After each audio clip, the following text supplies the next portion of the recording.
The headlines say Islam is going to be the largest religion in the world. But Islam is facing a crisis.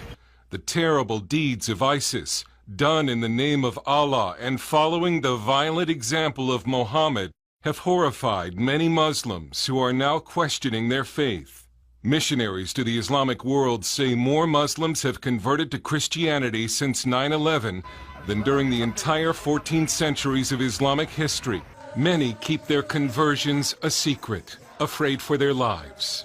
In London, this British college student from a Pakistani immigrant family left Islam after a lengthy study convinced him the Quran could not be true. We hid his face because Islam teaches that apostates must be killed.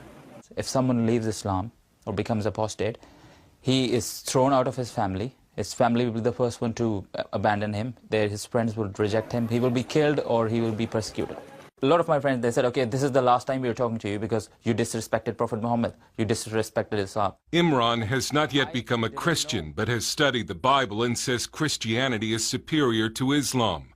Some ex-Muslims become atheists, but some discover a God who loves. Because of the ISIS, many people become Christian. In Sweden, Pastor Fuad Rasho, himself an immigrant from Syria, has baptized more than 100 ex-Muslims. Every week,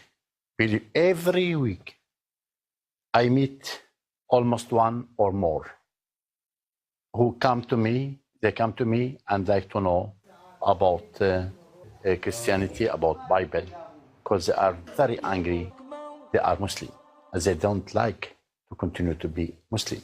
When it comes to religion, Europe has been called the new dark continent, and some Muslims here feel trapped between atheism and radical Islam.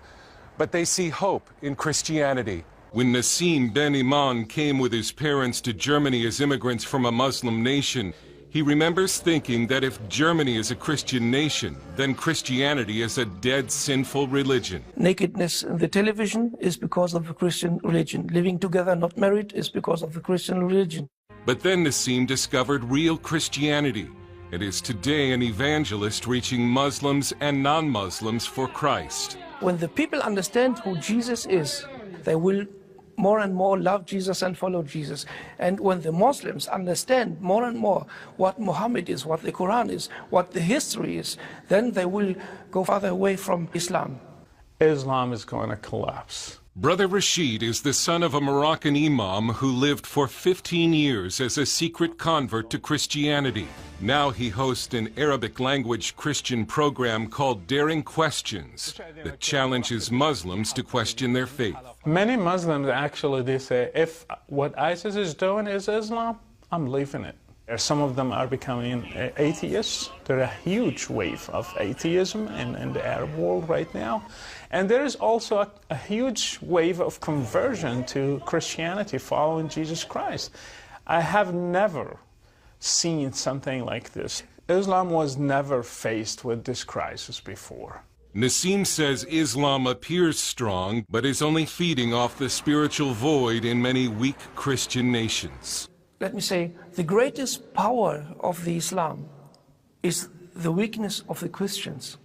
That's what happens in Germany and I think in America and all the Western countries. Even while it seems that Islam is poised to overtake the West, Brother Rashid says Christians should not fear Islam, a faith that he is convinced is slowly dying. Islam is not God's instrument to judge the West. I think people are afraid because of what they see on the news, but even violence is just a sign of collapse. Dale Hurd, CBN News.